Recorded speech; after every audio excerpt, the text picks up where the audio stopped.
요즘 그 젊은 세대들을 중심으로 한국을 떠나는 사람들이 점점 늘어나고 있습니다. 그러니까 외국에서 취업할 수만 있다면, 그래서 외국에서 살 수만 있다면 이제 한국을 떠나려는 이제 젊은이들이 이제 많아지고 있습니다. 이렇게 한국을 떠나려는 이유가 있는데, 그 가운데 가장 큰 이유가 한국이 경쟁이 너무 심하다는 겁니다. 그러니까 공무원이나 뭐 대기업 같은데 이렇게 취직을 하려고 해도 뭐 30대 1, 40대 1 뭐 이런 기본이고, 행정직 공무원 같은 경우는 뭐 100대 1, 뭐 예전부터 이미 그렇게 경쟁이 치열합니다. 100명 줄 세워놓고 한 명만 뽑겠다는 거예요. 그럼 나머지 99명은 이제 다 패배자가 되고 마는 겁니다. 맛집도 그렇거든요. 맛집 가서 뭐 먹고 싶어도 너무 사람이 많아가지고 먹을 수가 없어요. 번호 뽑고 기다려야 되고. 요즘 그 제주도에 아주 유명한 그 돈가스 집이 이제 있는데 너무 사람이 많으니까 그 줄 서는 알바를 고용을 해가지고 돈 주고 대신 줄 서주고 이제 그 정도로 이제 사람이 이제 많은 거죠. 민주주의 사회에서 경쟁이 있는 것은 당연한 겁니다. 또 경쟁에서 이긴 사람이 인정받고 또 그만큼 대접받는 것도 당연한 것입니다. 하지만 문제는 그 경쟁에서 1등한 사람만 인정을 받고 나머지는 실력이 비슷비슷할지라도 다 패배자로 인식이 된다는 겁니다. 더 큰 문제는 이런 경쟁이 공정하지 못하는 경우가 너무 많다는 거예요. 공정하게 실력으로 경쟁해도 그 경쟁을 이기기가 어려운데 경쟁 자체가 공정하지 못하다 보니까 누가 그 경쟁에서 1등을 해도 나머지 사람들이 그것을 신뢰하지 않는 겁니다. 이제 불신하는 것이죠. 그러니까 편법을 사용해서라도 이제 그 경쟁에서 이기려고 이제 하는 거예요. 그러니까 사회 전체가 이제는 불공정한 사회가 되고 마는 겁니다. 그렇게 되면 결국은 모두가 다 이제 피해자가 될 수밖에 없는 거죠. 이런 경쟁주의가 교회 안에도 이렇게 들어온 것을 보게 되죠. 그러니까 우리 성도들은 하나님께 내 믿음이 인정받기를 원하고 또 사람들에게도 인정받기를 원합니다. 근데 이 성경에서 인정받는 방법은 세상하고는 정반대예요. 그러니까 세상에서는 높아지고 능력 있고 또 내가 섬김을 받으면 이제 인정을 받죠. 하지만 교회는 반대로 낮아지고 겸손해지고 다른 사람을 섬겨야 내가 인정을 받을 수가 있습니다. 근데 어떤 분들은 그 세상의 방법을 그대로 교회로 가져오는 거죠. 그래서 교회에서도 내가 높아지고 또 뭔가 사람들이 알아주는 일을 하고 그래야 내가 인정받는다. 또 인정받고 있다. 또 이렇게 생각을 하는 겁니다. 반면에 그렇지 못한 분들은 하나님이 나를 인정해 주지 않을 거다. 또 내가 열심히 신앙생활을 해도 사람들이 나를 인정해 주지 않을 거다. 그런 생각을 가질 수밖에 없는 겁니다. 목회자들도 마찬가지예요. 이미 오래전부터 목회자들이 인정받는 그 기준이 얼마나 하나님과 사람들 앞에 진실한가, 하나님의 말씀대로 살아가고 있는가, 이런 것이 이제 기준이 안 되죠. 얼마나 그 목회자가 큰 목회를 하고 있는지, 얼마나 사람들에게 인정받고 있는지, 이런 것을 가지고 이제 사람한테도 인정받으려고 하는 그런 모습들이 우리에게 있습니다. 이건 마치 나방이 거미줄에 걸려서 헤어나오지 못하는 것처럼 잘못이라는 걸 알면서도 우리가 거기에 빠져서 헤어나오지 못하는 그런 우리들의 이제 모습을 볼 수가 있습니다. 성도나 목회자가 본질을 잃어버리고 이렇게 껍데기로 인정받으려고 하는 것은 계속해서 또 상대방과 비교하기 때문이고 또 경쟁하려고 하기 때문이죠. 그러니까 결국에는 비교하고 경쟁하는 것은 결국 모두가 다 패배자가 될 수밖에 없는 겁니다. 그러니까 결국 성도나 교회나 세상에 영향을 주지 못하니까 맛을 잃은 소금처럼 세상 사람들에게 밟힐 수밖에 없는 겁니다. 자, 이런 경험으로 성경을 보면 그럼 성경에서는 과연 누가 인정받는 신앙이겠습니까? 누가 이 사람 정말 위대한 믿음을 가지고 있다. 이 사람의 믿음이 정말 1등 믿음이다. 누구를 우리가 그렇게 인정할 수가 있겠습니까? 대부분의 사람들이 성경에서 예수님의 제자들일 것이다. 12명의 제자들이다. 그러니까 예수님이 특별히 선택해서 불렀고 예수님하고 같이 동행했으니까 예수님의 제자들의 그 믿음이 아마 최고의 믿음일 것이다. 이렇게 다 생각을 많이 합니다. 사실 우리가요, 예수님의 제자들이 대단한 것처럼 생각하는데 제자들 잘 모릅니다. 그렇죠? 우리가 예수님 제자가 12명이라는 건 아는데 뭐 베드로, 요한 이 정도지 그 다음은 이름도 잘 몰라요, 우리가. 그렇죠?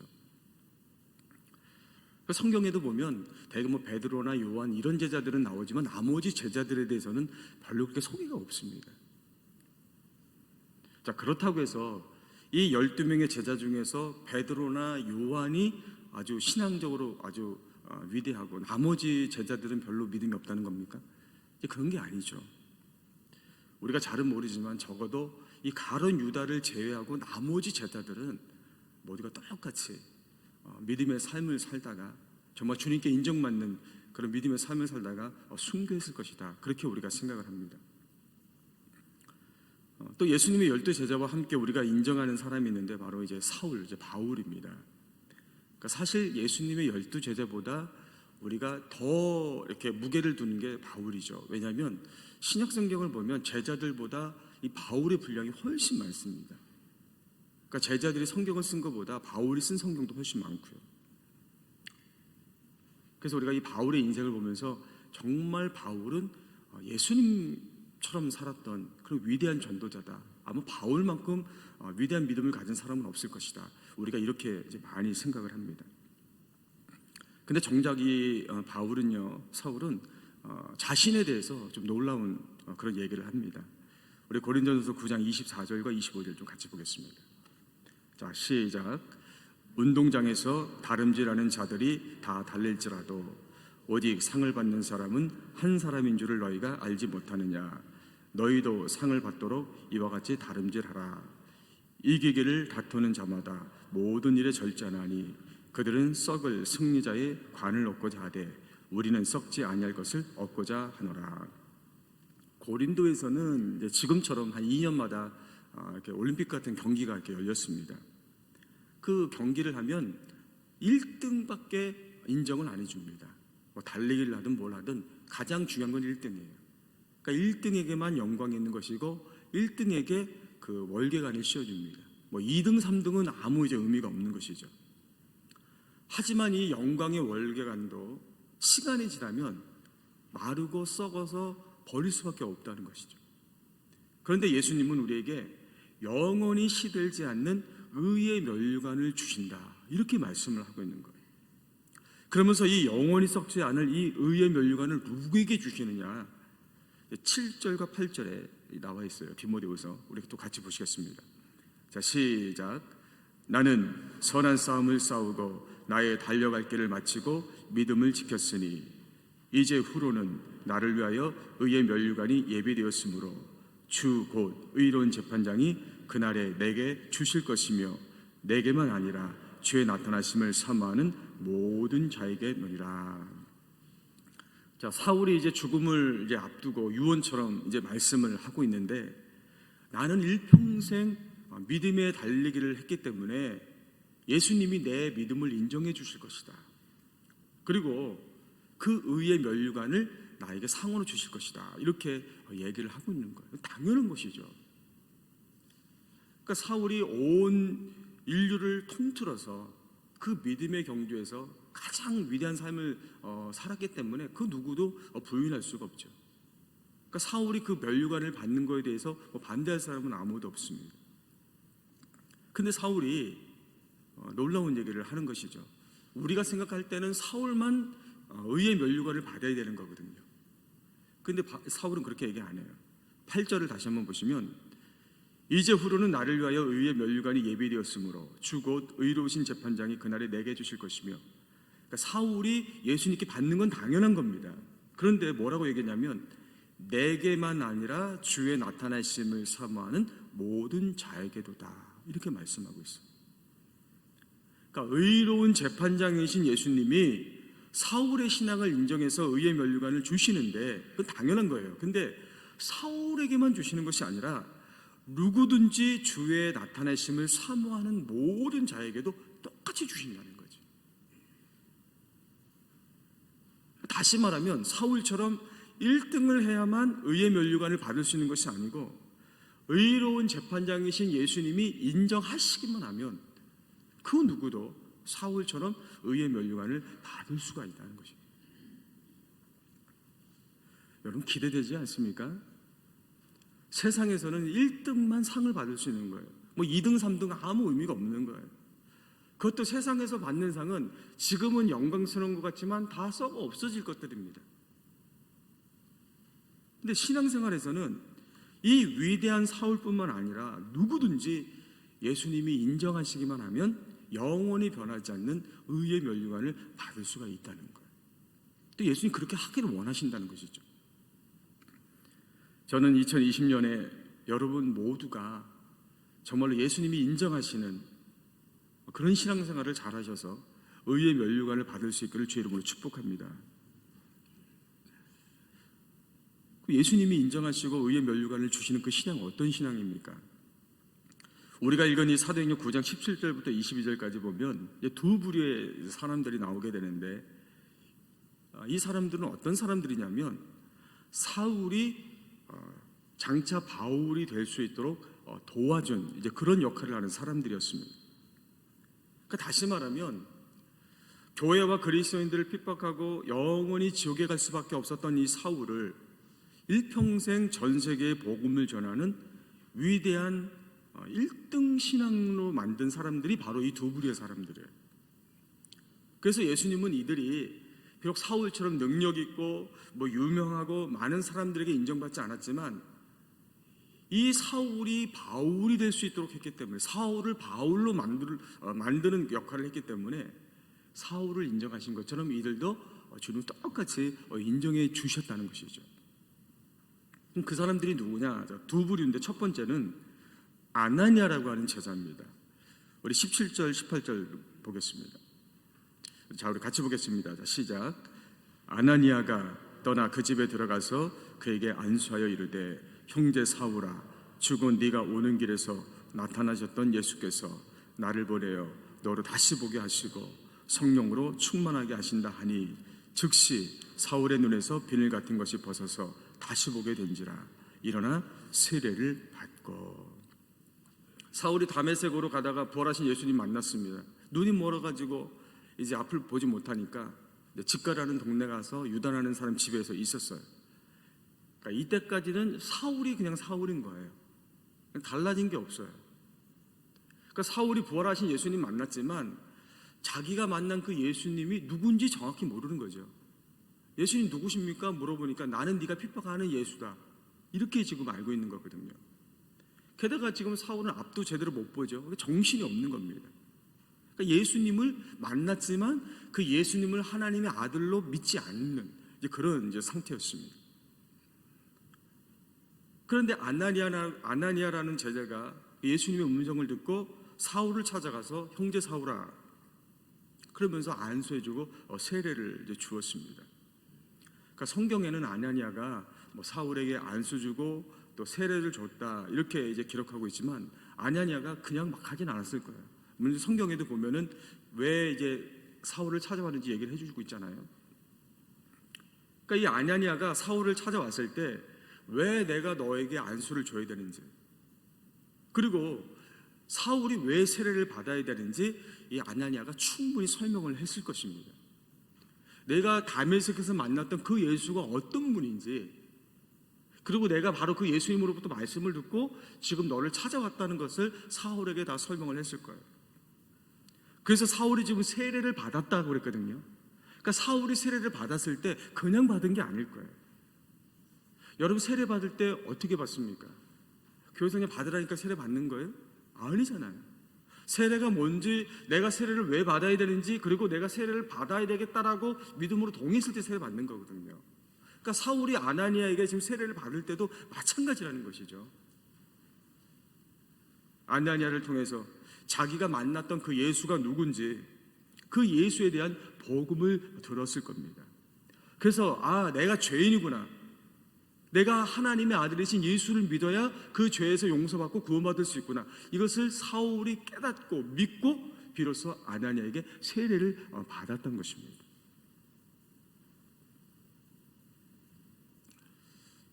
여러분, 사울이 교회 핍박하고 예수 믿는 사람들 이제 핍박하던 사람이잖아요. 여전히 지금도 핍박하려고 다메섹으로 오던 사람입니다. 그러니까 아나니아도 인간적인 마음으로는 사울을 돕고 싶지 않았을 겁니다. 하지만 하나님께서 사울을 찾아가서 도와줘야 하는 이유를 말씀하시니까 아나니아가 이제 순종할 수밖에 없는 거예요.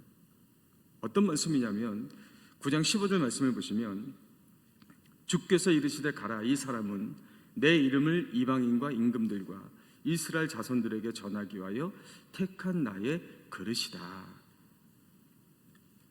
사울이 지금은 예수 믿는 사람들 핍박하고 교회를 핍박하는 사람이지만 지금 하나님은 이러한 사울 안에 어떤 계획을 갖고 계시냐면 이방인과 이스라엘 자손들에게 예수의 복음을 전하는 그 계획을 갖고 계시다는 것이죠. 그러니까 네가 사울의 겉모습만 보면 정말로 사울을 저주할 수밖에 없고 사울을 미워할 수밖에 없지만 그 사울 안에 있는 하나님의 그 계획을 본다면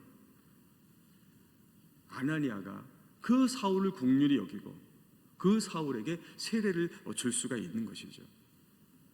그렇기 때문에 세례받은 그 사울 안에 있는 그 하나님의 계획이 비로소 실행될 수가 있었던 것입니다. 여러분이 일평생 살면서 감사해야 될 분이 있습니다. 누굴까요, 여러분? 여러분이 누구에게 일평생 감사해야 될까요? 여러분을 전도한 분입니다. 그분이 여러분 부모님이든 가족이든 친구든 그분이 누구든지 상관없이 그분들이 여러분들을 전도했기 때문에 지금 여러분들이 이 자리에 있는 거예요. 그리고 지금처럼 쓰임 받을 수 있는 겁니다. 그분들이 우리를 전도했을 때는 단순히 한 영혼을 구원해야 되겠다, 저 사람 지옥 가면 안 되니까 천국 가야 되니까 전도해야 되겠다, 그렇게 전도했을 수도 있습니다. 하지만 하나님은 우리를 구원하실 때 이미 우리 안에 구원받은 우리를 통해서 하나님이 하시고자 하시는 계획을 다 가지고 계셨다는 거예요. 그래서 우리가 예수님을 믿는 그 순간 그 하나님의 계획이 우리 안에서 이제 실행하기 시작했다는 것이죠. 신앙생활하면서 신앙이 좀 성숙한 분들은 이제 그런 거 아는 거죠. 옛날에는 그냥 내가 교회 나왔나 보다, 예수 믿었나 보다 이러지만 이제는 하나님이 나의 인생을 통해서 이런 일들을 하시려고 내가 예수 믿게 하셨구나, 나를 구원하셨구나, 이것들을 이제 알게 되는 겁니다. 그러니까 나를 전도해 준 그분에게 감사할 수밖에 없는 거죠. 왜? 그분 때문에 내 인생이 그렇게 달라졌기 때문인 것이죠. 저도 살면서 가장 고마워하는 사람이 있는데 인간적으로는 별로 고맙진 않아요. 근데 이제 고마워하는 사람이 있는데 이제 그 고등학교 친구죠. 학교 이제 친구인데 왜 고마우냐면 그 친구가 저를 전도한 거예요. 저는 이제 모태신앙인데 중학교 때까지 감리교회도 다니고 장로교회도 좀 다니고 이렇게 다녔어요. 그러니까 다녀보니까 교회 다녀보니까 재미도 없고 교회 끊어버렸어요. 교회 그만 다니자. 그때는 이상하게 교회가 싫었고 교회 다니는 사람들이 가식적으로 느껴졌어요. 이제 교회 이제 그만 다니자, 이제 안 다녔죠. 그러면서 이제 친구들하고 어울리면서 껌도 좀 씹고 신발도 좀 꺾고 다니고 그냥 그랬어요. 근데 이 친구가 자꾸 저를 전도하는 거예요. 고등학교 2학년 때 교회 가자. 나는 교회 싫다, 안 간다. 그러니까 제가 하도 안 간다고 하니까 이 친구가 나중에 이제 저한테 이제 하나 제안을 하는 거죠. 그러니까 제가 그 제안을 받아들일 수밖에 없는 거예요. 무슨 제안이겠어요? 여자친구 소개해 주는 거죠. 우리 교회에 이제 여자친구가 있는데 오면은 내가 소개시켜 준다. 알았다. 이제 갔죠. 마음에 드는 거예요. 마음에 들어요. 만나야 되는데 이 여자친구가 누구였냐면 그게 반주자였거든요. 반주자. 네, 반주자. 이 여자친구가 되게 지혜로워요. 저한테 뭐라 그러냐면 내가 너를 만나줄 텐데 교회를 나오면 만나주겠다는 거예요. 그러니까 밖에서는 안 만나주고 교회 오면 교회에서 만나주겠다는 거예요. 알았다. 제가 여자 말 잘 듣잖아요. 알았다. 그래서 이제 교회에 와서 이제 그 친구를 만난 거죠. 그 만나다가 그 여자친구하고 헤어졌어요. 대신에 예수님을 만난 거죠. 그 친구가 저를 왜 전도했는지 전 모릅니다. 뭐 친구니까 교회로 그냥 전도했을 수도 있고, 아니면 이 친구가 뭐 믿음이 좋아서 뭐 제 영혼을 좀 불쌍히 여겨가지고 제 천국 가게 해야 되겠다, 그래서 전도했을 수도 있겠죠. 아무튼 그 친구를 통해서 교회를 다시 나가고 예수님을 믿었을 때 하나님이 저를 지금과 같은 모습으로 만들었을 거라고 상상도 못했을 거예요. 제가 예수님을 믿었을 때, 처음 교회를 갔을 때 내가 예수를 믿음으로 앞으로 내 인생이 이렇게 될 거라고는 뭐 꿈도 못 꾼 거죠. 하지만 분명한 것은 그 친구가 저를 전도하기 전부터 이미 하나님은 저에 대한 계획을 갖고 계셨던 거예요. 그러다가 그 친구가 저를 전도해서 제가 예수님을 믿는 그 순간부터 제 안에 있던 하나님의 계획이 이제 실행되기 시작한 겁니다. 그래서 이 자리까지 오게 되는 거예요. 여러분, 전도가 왜 중요합니까? 하나님이 왜 전도를 가장 기뻐하실까요? 전도는 한 사람의 영혼을 구원하는 것만이 아닙니다. 물론 그것도 중요하죠. 전도가 중요한 것은 마치 하나님께서 아브라함을 부르실 때 그냥 아브라함만 부른 것이 아니고 그 안에 이스라엘이라는 큰 민족이 이미 있었어요. 또 온 민족을 축복하는 하나님의 나라를 세우는 놀라운 하나님의 비전이 아브라함에 있었던 것이죠. 그것 때문에 하나님은 아브라함을 부르신 거예요. 그 마찬가지로 하나님께서는 이 땅의 모든 사울과 같은 사람들, 예수님을 안 믿는 사람들, 다른 종교를 믿는 사람들, 심지어 교회를 핍박하는 사람들이라 할지라도 모든 사람들에게 하나님은 하나님의 계획들을 다 갖고 계시는 것이죠. 그래서 우리가 그들을 전도할 때 그 영혼이 구원받는 것을 넘어서서 그들 안에 있는 하나님이 하시고자 하시는 일들이 이제 비로소 시작이 되는 거예요. 그래서 그들을 통해서 하나님이 일하시고 영광을 받으시는 겁니다. 그러니까 그걸 우리 각자에게 적용한다면 이런 거예요. 우리가 예수님 믿고 구원받았잖아요. 그것으로 끝나는 게 아니라 그 순간부터 하나님의 계획은 이미 시작되고 있다는 것이죠. 여기까지 왔다는 거죠. 그래서 하나님은 전도상 주실 때 하나님이 가장 기뻐하시는 것이 전도상인데, 전도상을 주실 때 그 한 영혼을 교회에 데려온 사람, 그분에게만 전도상을 주시는 게 아니죠. 거기에 이르기 전에 이미 많은 사람들이 그 사람에게 전도지를 전했을 것이고, 또 그와 관련된 많은 사람들이 그 사람을 위해서 기도했을 것이고, 또 많은 사람이 그 사람에게 복음을 제시했을 거예요. 그래서 그 심령이 이제 예수 믿을 때가 됐을 때 이제 그 사람이 그분을 교회로 데려온 거죠. 그래서 그분이 교회에 온 거예요. 그래서 하나님은 그 한 영혼을 통해서 전도상을 주실 때 그 모든 사람들에게 똑같이 그들을 인정하고 그들에게 상을 주시는 것입니다. 저는 올해 여러분들이 전도 대상자를 세우시고 그분들을 위해서 기도할 수 있기를 주의 이름으로 축복합니다. 여러분들 그들을 보실 때 그들의 껍데기를 보는 게 아니라 이 사람 예수 안 믿는 사람이야, 세상적인 사람이야, 도저히 예수를 믿을 수 없는 사람이야, 그렇게 사울처럼 보는 것이 아니라, 아나니아가 비록 그랬지만 그 사울 안에 하나님이 말씀하셨던 그 계획과 섭리를 본 것처럼 그들의 그 마음, 그 영혼을 보고 주님께로 인도할 수 있기를 주의 이름으로 간절히 축복합니다. 자, 두 번째로는 이제 아나니아가 사울에게 복음을 전했다면, 이번에는 다메섹에 있는 이 제자들이 있었습니다. 우리 19절 20절 좀 보겠습니다. 자, 같이 보겠습니다. 자, 시작. 음식을 먹으며 간건하여 지니라. 사울이 다메섹에 있는 제자들과 함께 며칠 있을새 즉시로 각 회당에서 예수가 하나님의 아들이심을 전파하니. 사울이 아나니아에게 세례받고 이제 예수님 믿었습니다. 그리고 즉시 회당에 가서 예수님이 하나님의 아들이라고 전도를 했어요. 그런데 그 중간에 이제 19절 그 중간에 이제 아주 중요한 이제 구절이 있죠.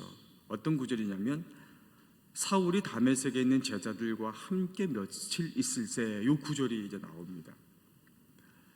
그러니까 사울이 세례받고 예수님을 전도하기 전에, 근데 그렇게 할 수도 있었는데 그 전에 다메섹에 있는 제자들과 함께 며칠 동안 있었다는 것, 같이 있었다는 것이죠.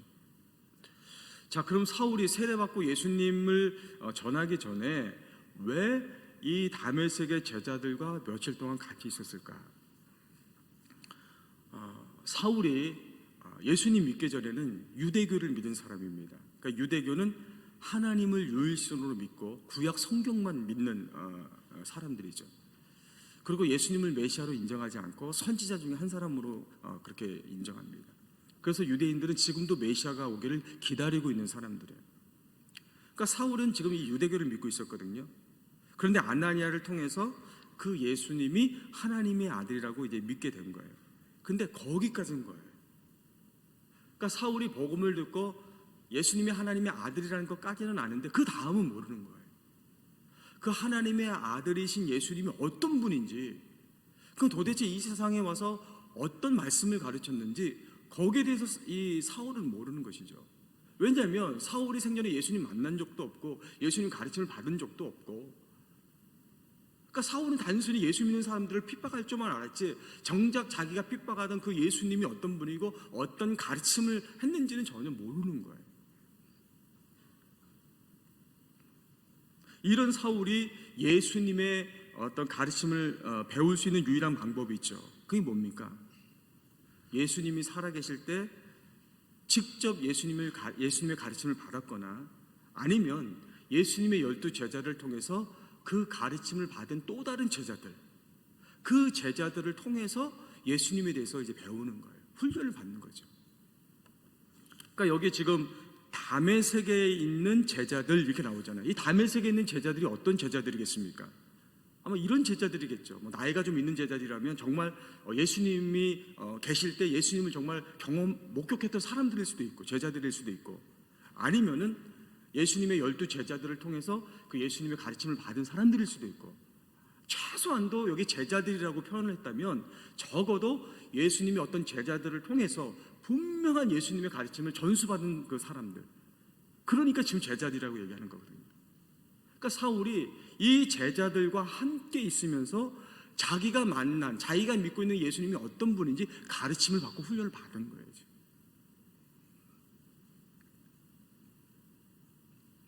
보세요, 여러분. 사울이 다메섹에서 부활하신 예수님 만났습니다. 게다가 아나니아에게 안수받고 세례까지 받았어요. 예수님 믿게 됐습니다. 거기다가 그 예수님이 어떤 분이신지 그 제자들을 통해서, 한 사람도 아니에요, 여러 제자들을 통해서 다양한 예수님의 가르침, 정확한 예수님 가르침을 많이 받았어요. 그렇다면 사울이 확신을 가지고 담담을 가지고 나가서 복음을 전하는 게 당연하다는 것이죠. 그러니까 사울도 그냥 예수님 만났다고 해서 복음의 전도자가 된 게 아니라는 것이죠. 자기가 믿고 있는 그 예수님이 어떤 분인지 확실하고 배우고 그 훈련을 받았기 때문에 세계적인 전도자가 될 수 있었던 겁니다. 우리가 가지고 있는 성경 보면 22절과 23절이 나오는데 그 한 절 사이에는 이미 3년이라고 하는 공간이 갭이 있는 거죠. 여러분들이 잘 알다시피 이미 사울은 3년, 지금도 예수님에 대해서 배웠지만 더 훈련받기 위해서 아라비아에서 3년 동안 훈련받고 나서 더 열심히 그 복음을 위해서 헌신한 것을 우리가 잘 알고 있습니다. 여러분, 예수님의 4대 사역을 보면 예수님 전도도 하셨죠. 하지만 전도만 하신 것이 아니고 예수님이 그 전하신 것들을 잘 가르쳤습니다. 왜냐하면 예수님에게는 사람들이 복음 듣고 구원받는 것도 물론 중요해요. 하지만 이제 예수님은 십자가 사역을 마치고 승천하셔야 되거든요. 예수님이 이 땅에 더 이상 안 계십니다. 그럼 누군가가 이제 그 예수님의 일을 대신 해야 되는 거예요. 그 제자들이 필요한 거거든요. 그래서 예수님은 그 당신의 그 가르침들을 그 제자들에게 훈련시키신 거예요. 그뿐만 아니라 바울이 디모데에게 얘기한 것처럼 그 훈련받은 그 복음을 또 다른 제자들에게 훈련시켜서 계속해서 그 복음이 전파되게 하신 것입니다. 이런 의미에서 보면 목회자는 당연한 것이고 그 하나님 말씀을 성도들에게 가르치는 그분들 역할이 굉장히 중요하다는 거죠. 우리 속해 그 인도자분들, 속도원들에게 말씀을 가르치는 분들이죠. 또 우리 어린아이들에게 말씀을 가르치는 우리 선생님들, 또 성경을 가르치는 분들, 그러니까 이분들의 역할이 굉장히 중요하다는 것이죠. 왜냐하면 성도들이 그 주님의 말씀을 어떻게 배우느냐에 따라서, 어떻게 훈련받느냐에 따라서 그분들의 신앙이 달라질 수가 있기 때문에 그렇습니다.